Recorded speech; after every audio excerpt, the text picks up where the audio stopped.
Okay, now we're recording. Well, welcome to our periodic webcasts for the Syracuse Intellectual Property Law Institute and the Technology Commercialization Law Program at Syracuse University College of Law.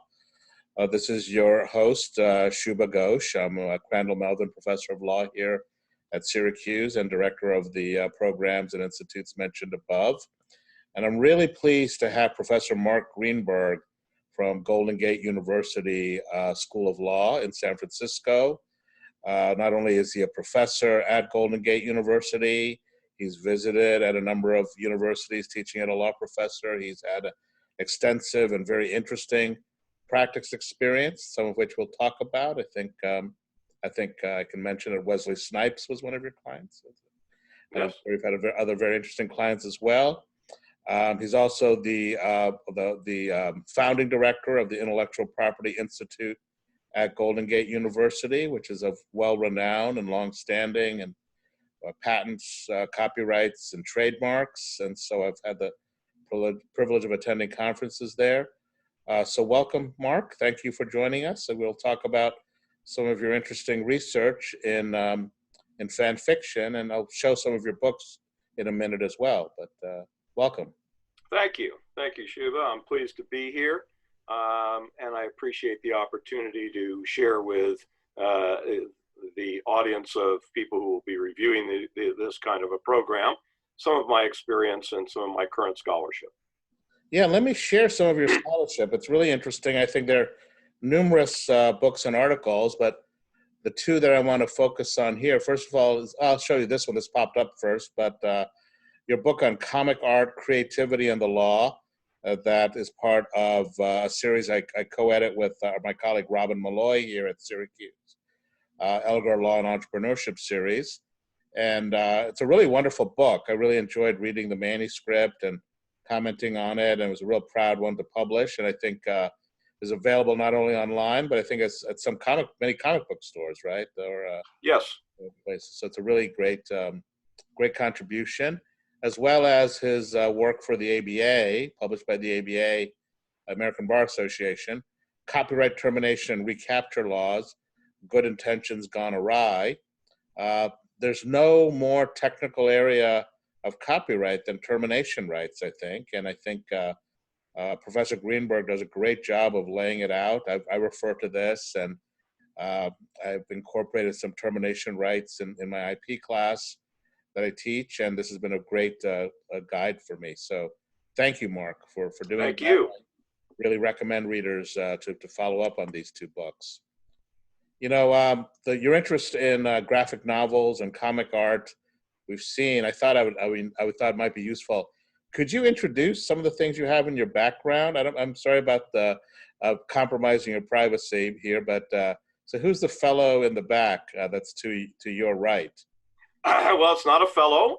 To my right is a what's called a 1/4 size statue, and this is of the character Celine, played by Kate Beckinsale in what is called the Underworld series of movies. There's about 6 of them that she did.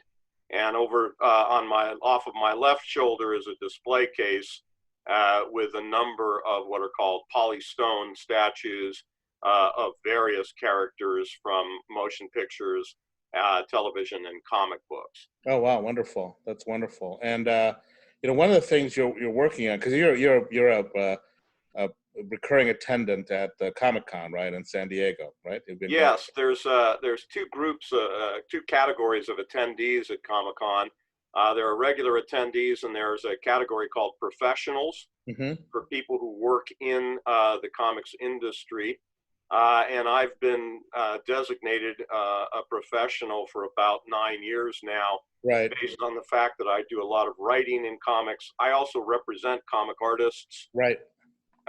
The cover of the book I did with Elgar, the comic art cover, is drawn by a client of mine, Derek Robertson, who's become very popular in sci-fi field because of his work as the co-author of a series called The Boys, which has been running on Prime, and another series he did, which ran on Sci-Fi, called Happy. Interesting. And we've got another, I'm negotiating for another book in the works. And if you look actually at the cover, what you can see is the concept is the person in the dock is representing an artist. He's got a pencil over his ear. So you've got a court reporter and somebody examining him. And the jury is made up of a generic group of superheroes. And in fact, where you've got your pointer, that red character, we actually had to tone that down because originally the drawing made it look a little bit too much like Batman, and we were concerned we might have some problems with DC Comics coming after us. So we had to make some changes to the costume look to avoid any potential problems. I was going to refer to this fellow as the Hulk, but I better not. Probably not a good plan. Yeah, that's true, but it is a Hulk-like character. Yeah, very nice, very nice. So this is a great book. Again, I'll tout it, and I think it's gotten some success. And one of the follow-ups, you've had some follow-ups to the book, and I think the current work you're doing is in fan fiction. Is that right?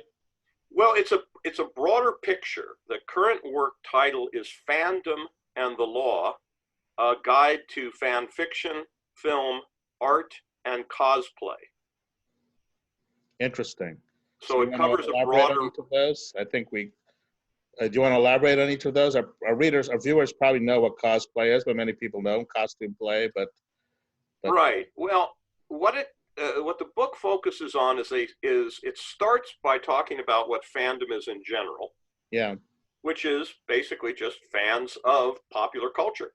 Yeah. And fandom encompasses everything from sports fans to monster truck rally fans to comic book fans or movie fans.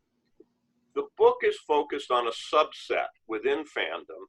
Yeah. And that is those people who create things, new material based on popular culture elements. Right. So this is where the concept of fan fiction comes in. Right. People who, let's say, the classic example of fan fiction arising in the late 1960s, early 70s, were people who took the characters in Star Trek. Let's say, took the initial characters of Captain Kirk and Mr. Spock, and created a homoerotic relationship between the two men. Right. That would be early fan fiction. And this was done, which later came to be known as slash fan fiction. And this was, sorry to interrupt. So this was done through stories on the web, right?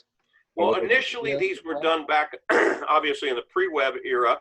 These were done and exchanged via fanzines. Okay, got it. But you're right to point out the web, because with the web we saw a massive explosion in the number of people who were writing fan fiction and the contributors and the websites. Yeah. At this point, I would say probably the lead one of these sites is called fanfiction.net. Mm-hmm. And they boast somewhere in the neighborhood of 12 million separate subscribers who are uploading stories on a regular basis. Yeah, yeah. But we're not talking about a small group of people here. We're talking about millions of people. Right, right. The fan art context is young artists who choose pop culture figures as the subject of their artwork. Right. And if you go to deviantart.com, you're going to see a tremendous amount of material along these lines if you look under categories for movies or comic books or television. You're going to see a huge amount of artwork done based on these characters. Now, one of the interesting things that I've seen in this context, because I'm a regular attendee at Comic-Con, is that the professional companies, the DCs, the Marvels, the IDWs, and other comic book production companies actually do what they call portfolio review sessions at the cons. And attendees who are also budding artists bring a portfolio of their work. Now, if you're going to bring a portfolio of work to DC Comics' people, you're going to bring them DC characters. Right. To show your expertise in rendering those characters for potential use in either animation or hard copy books.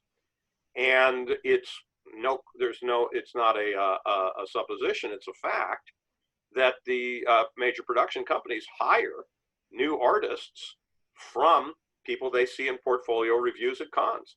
Yeah, interesting. So in the fan art context, fan art really has become a staging ground for these people getting professional positions. And it's also true, and it's one of the interesting aspects of this, fandom in general is marked by its its amateur and non-profit nature.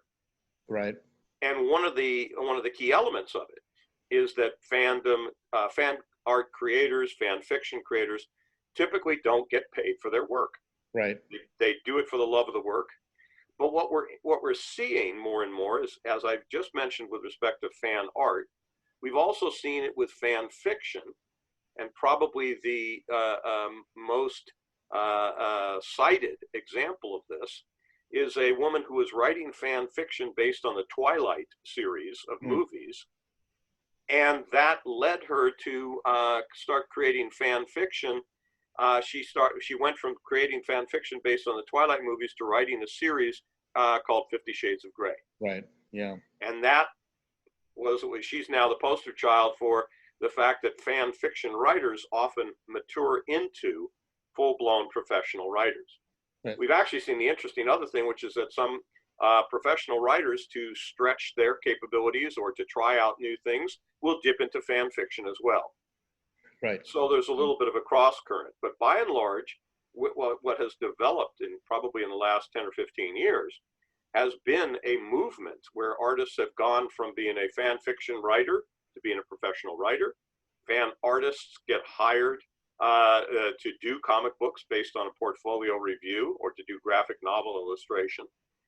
The two other areas that I'm talking about, fan film, is where we've seen, and this has been aided by the rise of self-funding programs like Kickstarter, where people raise money online to produce a short fan film, and then they later perhaps get picked up by a studio based on the expertise they've displayed in their fan film creations. And lastly, in costume play, cosplay, we've seen cosplay has become a huge phenomenon at both conventions, and Sci-Fi Channel actually picked this up and ran several series, television series of cosplayers, focused in one series on the makeup component of cosplay, and in another on the creation of characters. And these people are regularly scouted. Professional special effects departments, makeup departments, and so on, come to the conventions, particularly Comic-Con in San Diego and the Emerald City Convention up in Seattle. And they're looking for cosplayers and makeup artists and so on, whom they're going to hire for the industry. So in all four of these areas, the fan-created context areas that I'm writing about, there is also a path to professional involvement in pop culture. Yeah, very interesting. You know, for a lot of these things, I mean, what's for example, costume play or cosplay is how organized it's become. I mean, you think about very simple things going back at least 50 years or more. I mean, kids dress up as their favorite cartoon character on Halloween, right? So you've had the marketing of those costumes for a long time. Yes. What are I mean, are there new? I assume a lot of those are licensed, but I don't know. It'd be interesting to go back and perhaps you're doing this in your research, kind of the history of case law in this area. But what it's are the interesting? There hasn't been a lot of case law in this area. By and large, almost all of the productions have been done on a licensed basis, and the companies have licensed this. One of the interesting things that developed in the cosplay area, and it's something that's paralleled in a lot of the different areas, is the reaction of the production companies when people start making unauthorized uses. Yes. So the reactions range from companies that will come after you and sue you. So if you make an unauthorized use, for example, of any kind of a Disney character they're notorious for being very tough in their protection of their characters, and they will come out with cease and desist letters and or lawsuits. Mm-hmm.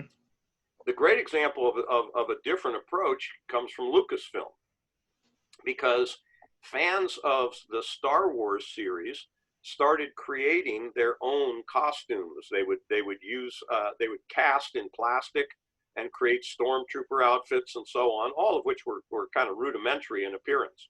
Right. And instead of going after them and filing lawsuits or sending cease and desist letters, Lucasfilm co-opted it. They created a division within Lucasfilm that's making authentic scale costuming and selling it. And so instead of going after it on a copyright infringement basis, they monetized it. Right, right. Which also allowed them to build up a tremendous core of fans. Right, right. One of the interesting things in the fandom context is the way that fans will actually protect the intellectual property of the production company if they feel that they can have a stake in it. Yeah, very. And one of the other elements that I'm writing about is the ways in which the interaction between fans and production companies is very interesting. Yeah, yeah. Because the production companies are kind of caught in the horns of a dilemma. Yes. They don't want to go after and sue the very people who are the hugest, most rabid fans of their content. Right, right. And in varying ways, they have ended up instead working with them. So some sci-fi television shows, for example, will encourage people to submit ideas for plot points.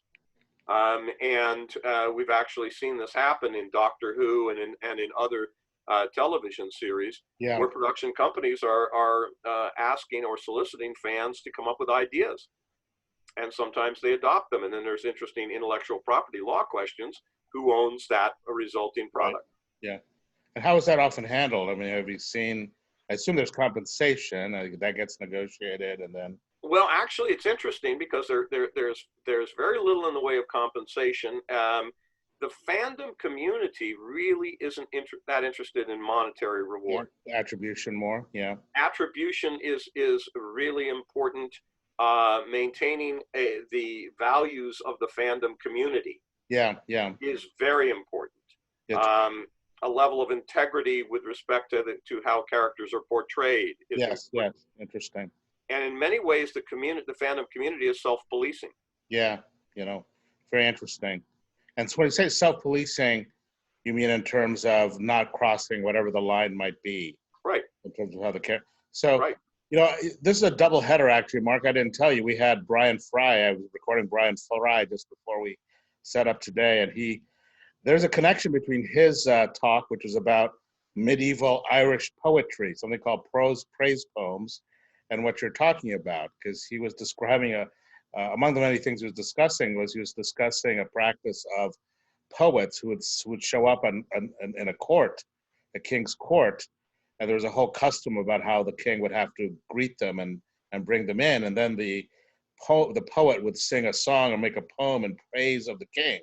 Right. And so a couple of interesting dimensions of that is, one is the question of compensation, and typically the king would have to compensate the poet for doing that.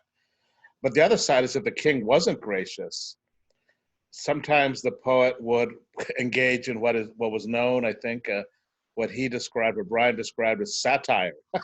Right. Engage in maybe an anti-praise poem. So, so one of the things that's fascinating about this policing and these line drawings is, how does the fan community do that? If, for example, you gave the situation of the homoerotic use of the characters from Star Trek. I mean, if some fans don't like that for whatever reason, or if some fans don't like any kind of sexualization of the characters, how does this type of dispute among fans how does that get resolved, or interestingly, the battlefields haven't been drawn with respect to the range of creative expression.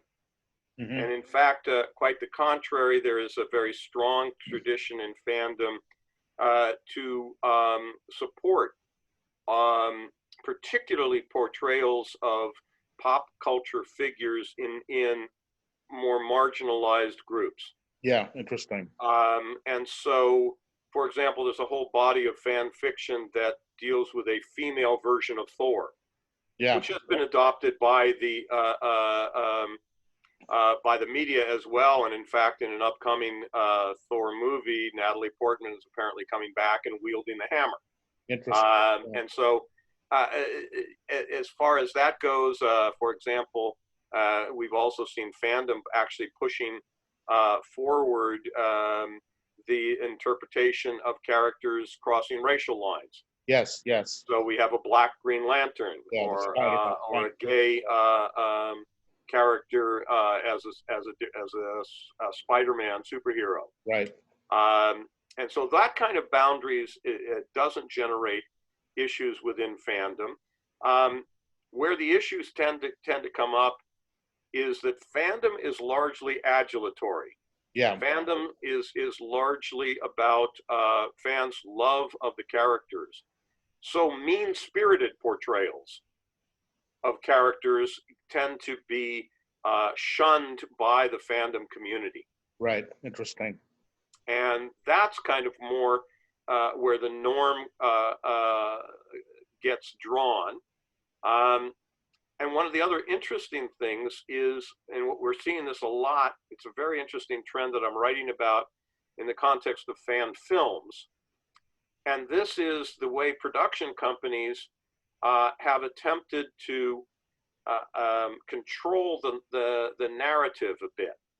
So what you get is there's a well-known case that came out a few years ago where Paramount sued over a fan film called The Battle of Axanar. And the Paramount Axanar lawsuit dealt with the fact that a group of fans put together an initial fan film, a short fan film that they did. And this is based on a reference, a throwaway reference in a Star Trek episode where they talk about, oh, well, and this happened in the Battle of Axanar, a battle between the Klingons and the Federation. Yes, yeah. And of course, it's never explained. And this is a long-standing literary tradition, going back to Conan Doyle's reference of the giant rat of Sumatra and other things like that. Yeah. And so these fans decided to do a film based on the mythical Battle of Axanar, which they did, and they did a 20-minute film. It was popular enough that they then went out on Kickstarter to raise money for a feature film. Oh, interesting. And it was at that point that Paramount stepped up and said, oh, no, you don't.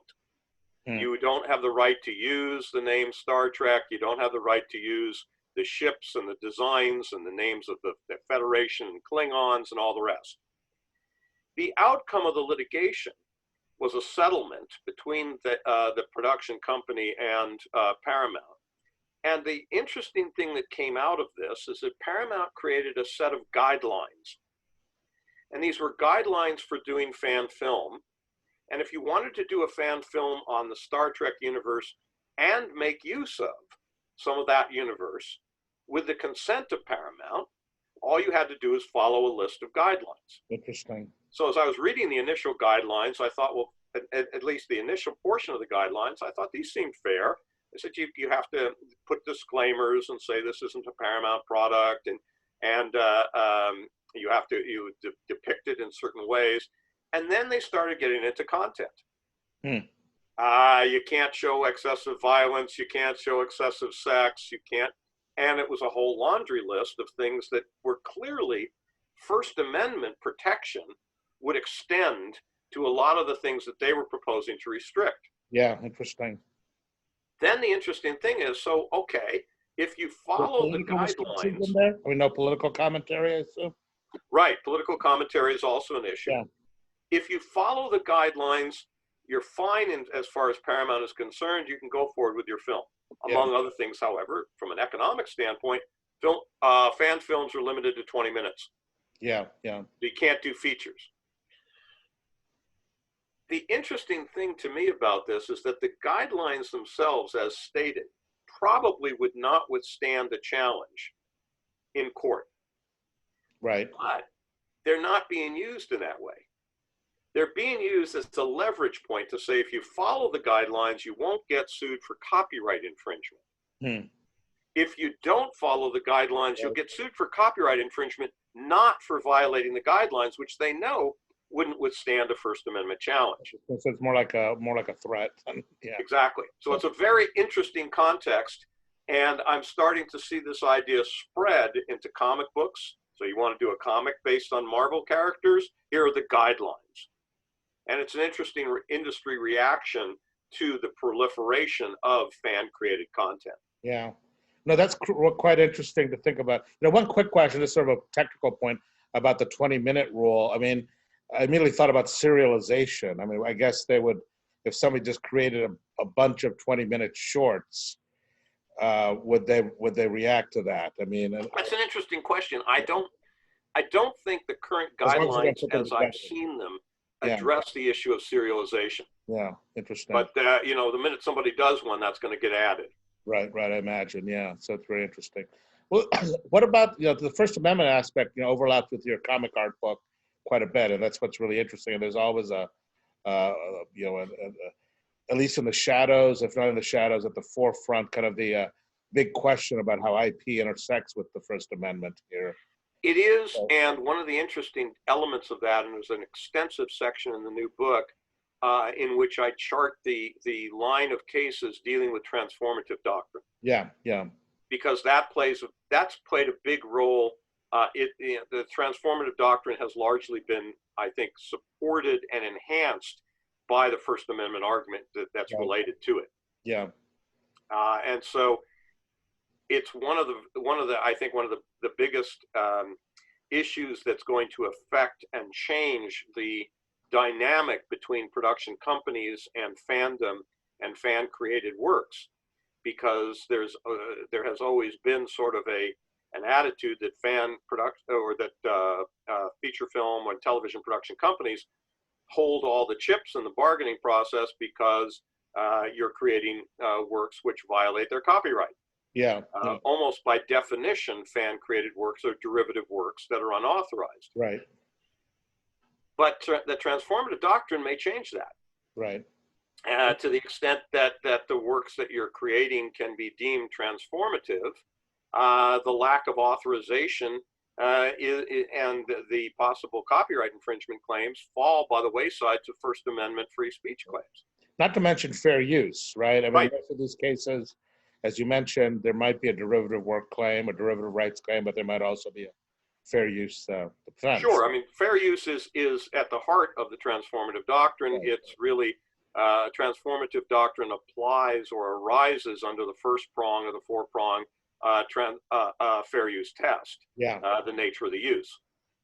Yeah, no, interesting. One of the things about this, I'm really intrigued by how the fan fiction world polices itself. I mean, there clearly is a symbiotic relationship because it is about the fan fiction communities. The thing they have in common with among themselves and also with the copyright owners here is that they love their work. I mean, they love the characters, they love the plot. Yes.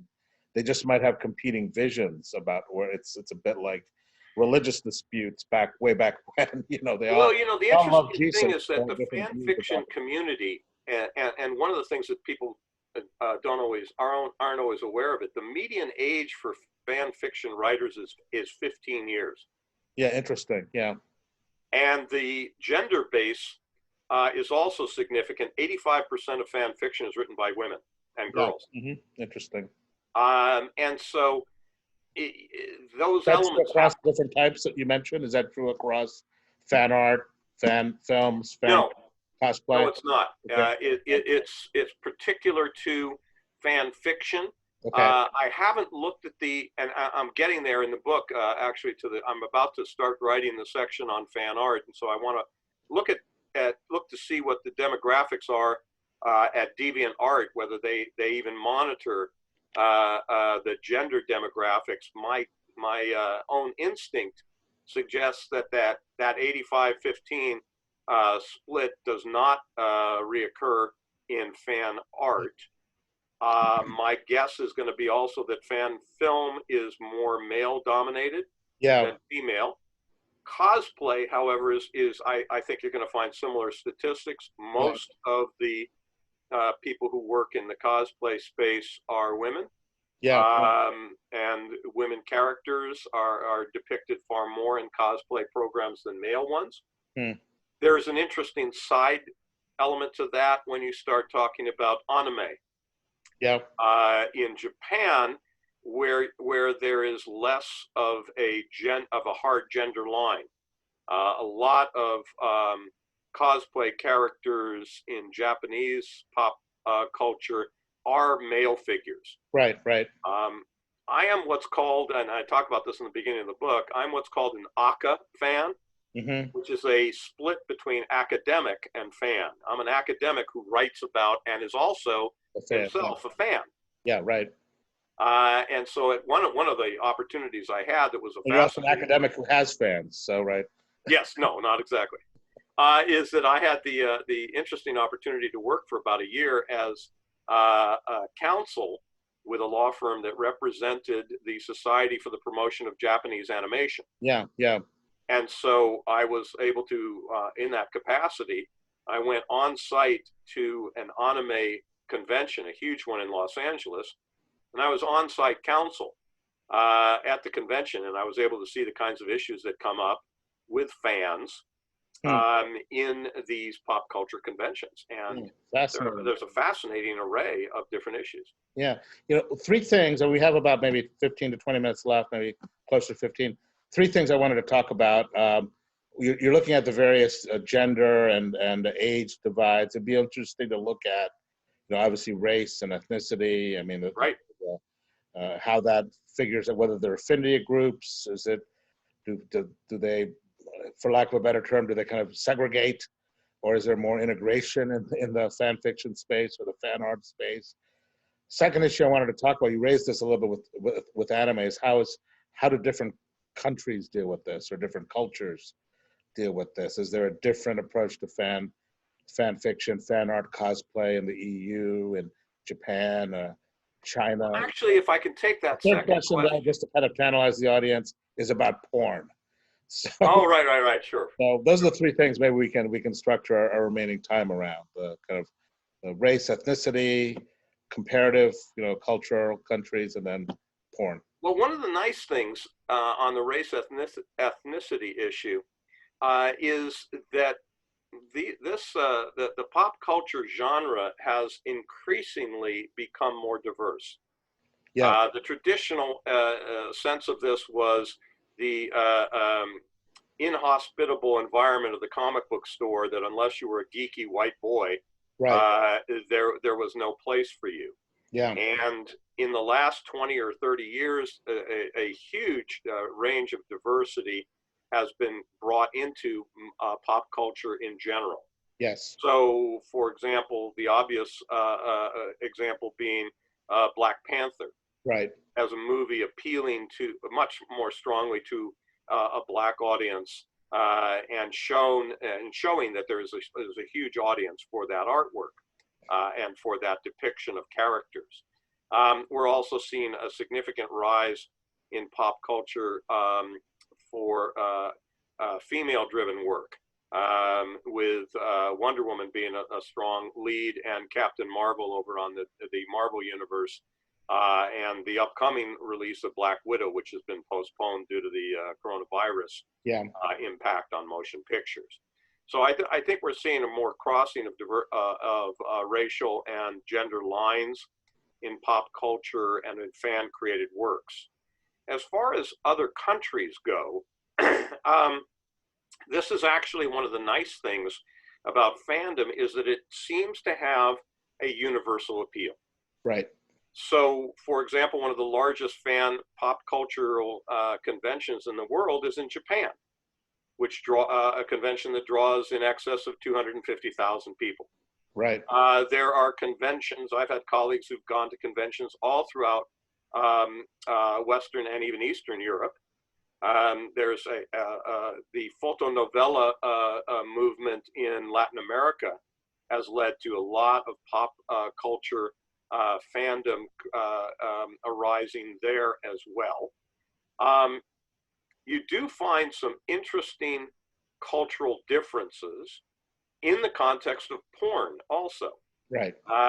For example, the graphic depiction of some elements of human sexuality is strictly banned in Japan, whereas other aspects of sexuality, as depicted in hentai anime, is more liberal in Japan than it is in the U.S. Right. In the U.S., there is a long history of litigation against explicit sexual material. Right. There's an organization called the Comic Book Legal Defense Fund, CBLDF, which is currently operating in Seattle. For many years, it ran out of New York, and they basically help comic book creators, retailers, and readers who have been sued for violation of pornography or obscenity laws.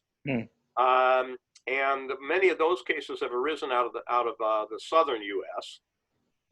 In states there. And there is an ongoing battle along these lines. Yeah. And some very interesting issues have come up. For example, is it are you violating laws with respect to explicit sexual materials if you draw a fictional character that's an alien and is engaged in a sex act? Right. So one case that came up was a fellow drew a youngish looking alien, and he was prosecuted for creating child pornography. And his argument is, first off, this isn't a real child. Second, it's not a human. Right. Neither of those arguments prevailed, and the jury convicted him. And CBLDF has seen cases where people have been sentenced to multiple years in jail for what they've drawn. Right, right. Yeah, I mean, you have, I don't know, a subgenre porn, I guess, whatever you might call it, where it is sort of parody of, well-known movies, Right. versions of Forrest Gump or whatever. Right. Well, this has been an element of the pornographic film industry for years, that they've gone and done parodies, and mostly parodies and not so much satire. They've been careful to make sure that they stay on the line of parody, which has been fairly easy because they can just pick up pretty much any pop culture movie, film, or other reference. And add a sexual element to it, and they're marketing it based on the appeal of the underlying content. Yeah, I'm glad you raised satire, because that's where I wanted to go with. I wasn't just trying to be prurient by talking about porn. Maybe partly I was, but I mean, I think this parody satire issue in fan fiction intrigues me, because I wonder, first of all, whether those aren't really stable concepts within copyright doctrine, right? But I wonder if within the fan fiction universe, which includes, of course, copyright owners who are engaged in this, as you described earlier, whether there is this notion of satire parody, whether satire goes too far, where do they draw the line? Sure. There's the notion of just a third category, that the fan work is really neither parody nor satire. It's just this. I haven't seen that. One of the lengthy sections in the book deals with that parody satire distinction and the extent to which the transformative doctrine is kind of erasing that line. Because I talk about the classic case dealing with Dr. Seuss and the cat not in the hat. Right, yeah. And that was a case where the Seuss estate was successful in prosecuting a book, The Cat Not in the Hat, on the grounds that it wasn't a parody, it was a satire, and as a satire, it was copyright infringement. Yeah. Fast forward a few 10 or 20 years, and you get the more recent case, which is still in the Ninth Circuit at this point, where there was a mashup between Dr. Seuss's characters and Star Trek characters in a book called Oh, the Places We'll Boldly Go. Yeah. Right. Which merged both, it was a mashup of Star Trek characters and the famous the Places You'll Go, right. Dr. Seuss book. Yeah. There, the Seuss estate at the district court level lost, despite bringing their claims that this was an unauthorized derivative work, because the court said, no, it's transformative. Yeah. Well, and so what we're seeing is an evolution, and what I see as a blurring of the lines between what used to be a clear-cut distinction between satire and parody, although it was sometimes difficult to draw in the actual work. We're seeing an even greater blurring of those lines, and I sort of forecast that it's going to be less likely that we're going to see companies bringing these kinds of actions in the future. Yeah, I mean, I imagine it's those concept, the distinction between parody and satire is kind of unstable, and it's really interesting in this fan fiction. And we haven't used the word remix yet, but we might as well introduce it here. Sure. Because I think there's some remixes that might fall under parody, and therefore you would think would be protected fair use. But the fan fiction community might view as just trash talking, right? I mean, why are you trashing these people? It's a parody that's trashing. And there might be. It's an interesting. Go ahead. Yeah, go ahead. Sorry. It's an interesting distinction, Shuba, because one of the things that I have long said is, if you study the law of cases, the case law of parody, it's hard to find any clear line. Right. Cases are all over the map, and about the only distinction that I've been able to find is it's not a good idea to make fun of Disney. Because they do come back at you. I use a bit more colorful language in my classes, but I won't do that here because I'm going to be mindful of that limitation. Well, the FCC doesn't regulate, I think, me. So anyway, go ahead. So that becomes a real issue. And the other thing that I have seen, the only other bright line that I'm able to construct, is that where parody is good-natured, and it tends not to draw fire. And so the classic example of that is the Air Pirates case. Right. Where they pretty much crossed the line and in having Pluto or Mickey Mouse and Minnie engaging in all the positions in the Kama Sutra, or Mickey and Minnie were cocaine dealers or things like that. They really kind of pushed the envelope and drew a very heavy response. Right. Whereas you don't tend to see this kind of response to, say, Weird Al Yankovic's mild parodies. Mad Magazine has claimed that they've been sued a few times but never lost a parody case. Right. Whereas you did see an extensive effort made in the case dealing with the Winter Brothers, who went after DC Comics over a depiction of two characters in a DC Jonah Hex comic book series, where the characters were called the Autumn Brothers, and like Johnny and Edgar Winter, they were albinos who dressed all in black.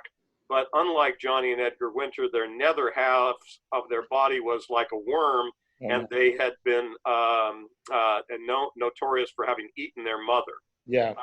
Those elements drew a lawsuit against DC, and DC prevailed on the grounds that this was parody. No one could possibly believe in any of this, and that the works were transformative. Yeah, no, it's interesting. I mean, this sounds a lot like, big shades of Hustler versus Falwell here, right? Yes. So that come up in these types, and that's what makes it interesting. And I'm also curious about this other side for satire. There might be some situations where the remix would be satire, where they're using the characters for political commentary, let's say, but everybody agrees that the political commentary is fine with it. I mean, right? I mean, it's making the message. Particularly in political commentary, you're going to run into strong First Amendment defenses. Yes. There's an animated television show featuring a kind of a gross characterization of Donald Trump. Yeah, right. Yeah. And it's pretty over the line, but I haven't seen any efforts to shut it down because of the First Amendment freedoms with respect to criticizing political leaders. Yeah, I mean, there's the political figure issue, which raises the New York Times standard. Right. But it's also just simply the political cause issue, right? I mean, supposing you appropriate, just to take an example, I mean, Wonder Woman for some other type of cause, right? Right. It seems like if everybody agrees on the cause, then there's no problem, right? So even though technically it's satire in the sense. Well, there's a famous, I think it was the first issue of Ms. Magazine. Right. Has Wonder Woman on the cover. Right. And it's sort of but there's never been any question that Wonder Woman endorses feminist viewpoints.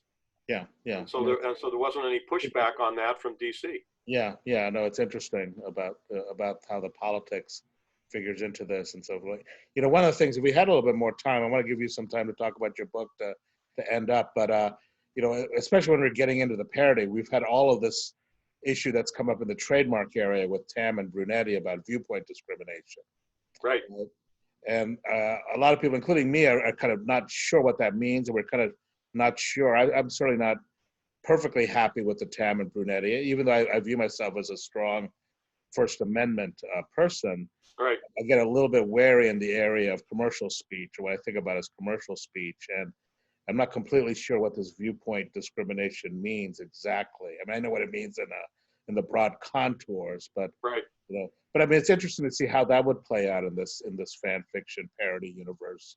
I haven't seen much in that, and in fact, I have a short commentary on two areas of IP law: trademark and right of publicity. Yeah. And their intersection in the fandom context. The trademark case, there's very few trademark cases in fandom. In fact, one of the few, which I get to put a plug in here for the Organization for Transformative Works. Yeah. Which is co-founded by our mutual colleague, Rebecca Tushnet, who's at Harvard now. Yes. They filed an amicus brief in one of the few trademark-related fandom cases where somebody tried to get a trademark on fandom. Right. And there was a strong pushback, and the opposition filed in the trademark office, and the proponent of the mark ultimately withdrew it. Yeah, some of those cases, I mean, just to irritate me more, but I mean, I was thinking more about the whole concept of viewpoint discrimination, how that seems to be becoming more of a well, that I haven't seen really showing up, and mostly the defenses that get raised where trademarks are used in the fan created context is nominative fair use. Yeah. And that's the primary line there. And interestingly, we don't tend to see much in the way of right of publicity cases because most of fandom works are about the fictional character, not the underlying actor. Yeah. Now, where you have seen some cases like that are in the college football players in video games. Right. But other than that, we tend not to see much in the way of right of publicity claims in fandom. Yeah. Well, it's a fascinating book. It's a fascinating topic, and I think they'll be very masterful. I mean, where are you with the book right now? Do you want to? Well, I'm about 4 chapters away from finishing. I hope to have the manuscript done within the next 2 or 3 weeks, and that should see a publication probably towards the end of this year. Oh, good. Who's the publisher? Is the American Bar Association under the IP law section. Which is also the publisher of the copyright termination book. Oh, wonderful! Congratulations! And thank you. I mean, I've shown them to you before. I'll create links. This will be on YouTube, on our YouTube channel. I'll create links to the books you've done, and if you have a web page for the forthcoming book, let me know. And I'll also create links to the several websites, the fan websites you mentioned earlier, like Deviant. Great. Well, definitely do create a link to the Organization for Transformative Works. Yeah. Which is a really great organization. Yeah. Fanfiction.net is another good one. Okay. One of the other areas which we didn't get into is the whole issue of fans who post their material on social media sites. Yes. Like YouTube or Pinterest or others, and what the terms of service do with respect to their ownership and a right to control their work.